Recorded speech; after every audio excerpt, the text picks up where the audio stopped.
Happy Libertarian Lunch, Super Talk 99.7 WTN. You can find us in a lot of different ways, obviously on the radio, 99.7 FM. We're also streaming just about anywhere you stream news or music or information or, of course, podcast. You can stream us, Super Talk 99.7 WTN. We're also on Talk TV. For you I normally say for you masochists, but I have a special guest, and she's a lot easier on the television side of things than I am.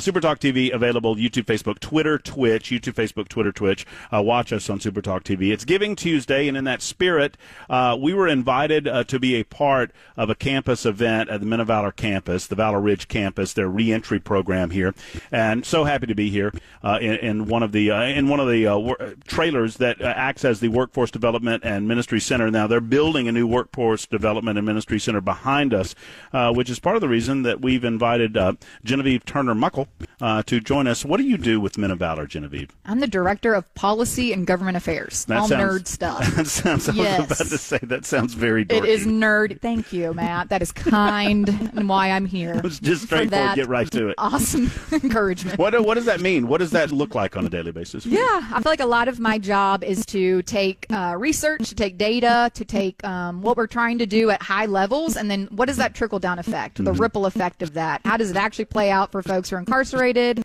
for folks who are, involved in gangs, involved in criminal activity, and then also explaining on the way up of, hey, this is what you're trying to do with this new law or this new policy.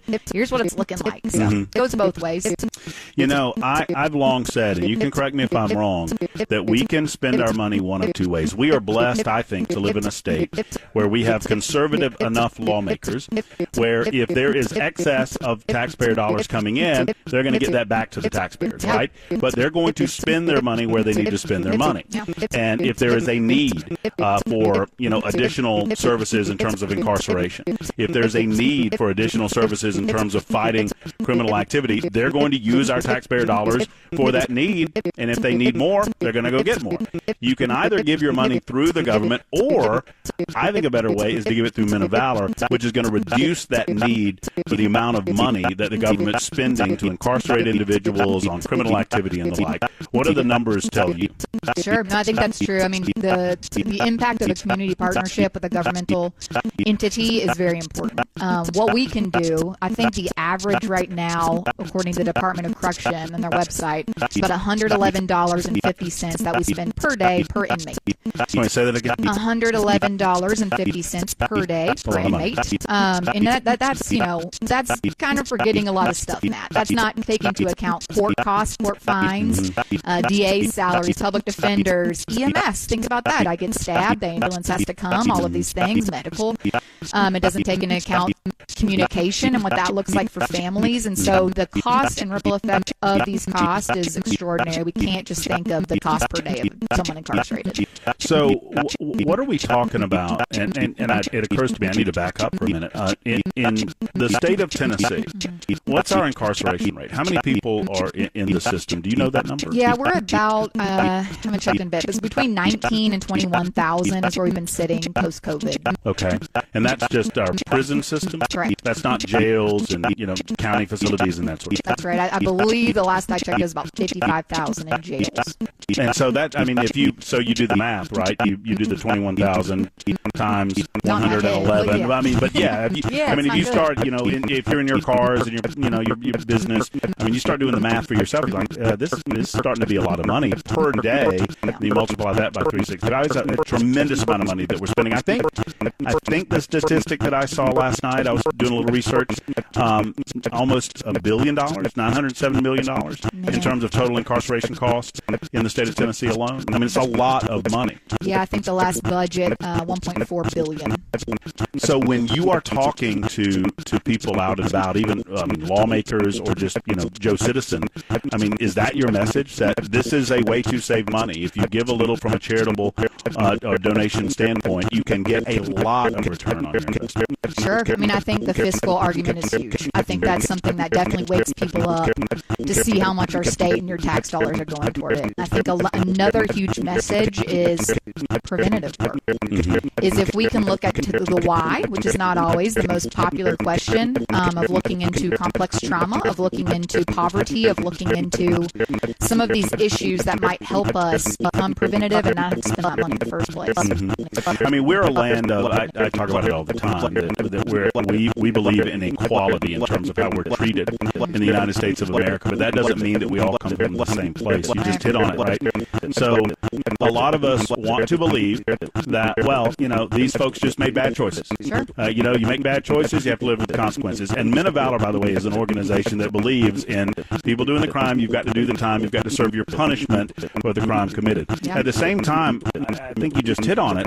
Why are a lot of these things happening? You told me a statistic right before we came on air that was fascinating to me about the amount of trauma that young people are experiencing within their homes and how that translates into what type of adults they become.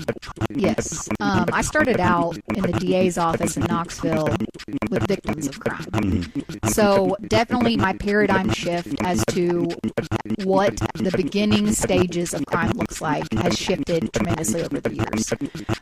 Reading some things, for instance, I know personally from working in the sheriff's office too, and going and seeing children being picked up by DCS babies in diapers as they're crawling on hypodermic needles where they're from. We have a guy here, he's on staff now. He ran drugs up the entire Northeast coast for his mother and family when he was 13 years old.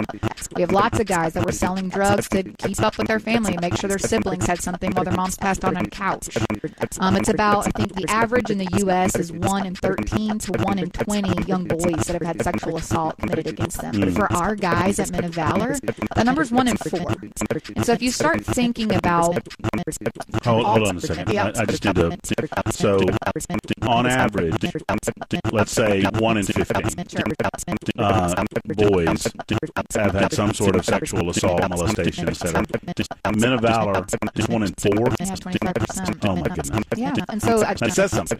ACEs, adverse childhood experiences, run rampant in the entire criminal justice system. And, if you have over 4, you're much more prone to be incarcerated in your lifetime. And I think, the easy thing, bad things happen, get over it, pull yourself up by your bootstraps. But we forget some people don't have boots.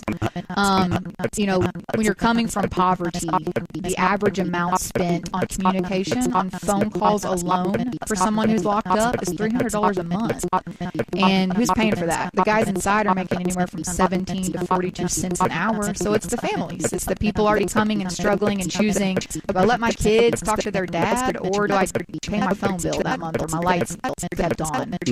And so really thinking through those 10 ACEs, adverse childhood experiences, and how they're layered. They're just, we all suffer trauma, but some of it's more complex. So when you speak to someone in a governmental capacity, whether they be a political figure, lawmaker, whatnot, what's your message to them? Is the message about the soul, or is it about the wallet, or is it a little bit of a combination of both? It's got to be a combo. I think even giving anecdotal stuff, which is not my favorite, I think we have to really use data, evidence-based data, to do that, which I do with research. But I think even just saying, hey, here, can we make this about a human for a second and introduce that person? We have a day on the Hill where our guys get to go into legislative offices and just give their story, show who they are. I had a guy in my car. Got to think about this. Our average man at Men of Valor, we take violent offenders. That's not very common in transitional living. Most of our folks here have spent well over 6 years in prison. We have a guy now who spent 46 years in prison, has never had a birth certificate. I met him the other day. In Swafford's grave. Yeah. Never had a birth certificate in his whole life. He was dropped out of an orphanage door. Has no idea his last name until some guy when he was 9 years old who beat him was like, no, I'm sick of telling people, well, they don't have a last name, just take mine. Oh, gosh. And 47 years in, and then you're bringing these people on campus. How often do you get to be on the campus? Frequently. I'm in and out of the prisons quite frequently. I'm in the county jails that we're in, and then I'm probably here once or twice a week. How do you, what is your point of interaction with the, are they already part of the program, or are you meeting them as they are kind of coming in and learning about mental health? Both. Do you mean on campus? Yeah, in the prison system. Yeah, in the prison system. We do a lot of big activities. We had Tim Tebow came to Trousdale, a month ago, I believe. So we had over 400 guys who were locked up in Trousdale, not in our programming. It's incentivization. Right. You know, it's something when people think hard time, they don't always think of what that means for institutionalization. Mm-hmm. When you're in there, are we providing you programs that will keep the public safe later? Mm-hmm. And so to not think about that, you kind of have to be a little bit counterintuitive if you're thinking, why should we spend money on programs? Well, if you want change, if you want a different product, that's what we have to do. Well, I say that, and you're better equipped to say this than me, but I mean, we all think that we know what type of individuals are going in. Sure. They've committed some sort of crime against a society, and they have to serve a punishment for the crime committed. Absolutely. What kind of men are coming out? Well, without some sort of intervention, without some sort of connection with an organization that believes in spirituality, that believes in morality, that believes in discipleship, you don't expect that a better person necessarily is coming out. Right. How do you rehab into something you never were? You Right. transform. Yeah, there you go. Yeah, that's perfectly said. Well, thank you for stopping by. It's been it's wonderfully educational. There's a wonderful opportunity for us to spread the message. What's your message to folks who are listening who are thinking about giving a minute out? Yeah, please give. We say around here that love is spelled Time. And so, over half of the people incarcerated never receive a single visitor, despite research showing us that greatly reduces recidivism. It might, again, sound counterintuitive to spend time there, but if you are a mentor and modeling a different way of being, I listen to this guy named Chef Jeff. He's on all kinds of cooking shows now. He's very famous. He was in federal prison, and he said he was there during Enron. So he would watch all these guys come in, and they were crossing their legs, and he said they were eating as though they weren't trying to put their arm up in savage eating, but they were eating to enjoy the food. And so even if you think you have nothing to give, I promise just by modeling behavior as to the upper middle class, it's rubbing off on people. But definitely, please, this is a great place to give for preventative work that will end up bringing safety to the public. I want to make sure that I heard you correctly, because these little things just stick in my brain, that half of the men in prison receive no visitors. That's right. Yeah. And the other thing about that is you have to think about who's coming. It might seem positive for your family to come, and it is, but sometimes that can hurt us because there's so much tension, parenting or whatever. So mentorship and clergy have shown to reduce that recidivism with visitation. Well, and they're going to find some sort of family unit somewhere. That's true. Right? And so, is that going to be an organization like Men of Valor? Is that going to be some sort of gang activity within the prison system? And, we got to try to help figure that out. Yeah. Genevieve, thank you so much. Thanks, Matt. All right, that is Genevieve Turner Muckle, who joins us. She is Policy and Government Affairs Director with Men of Valor. Give.movministry.com. Give.movministry.com is the place where you can go and donate right now. Thanks to Men of Valor for allowing us to be on campus today. We'll be back in a moment. It's 53 after the hour. This is the Matt Muprhy Show on Super Talk.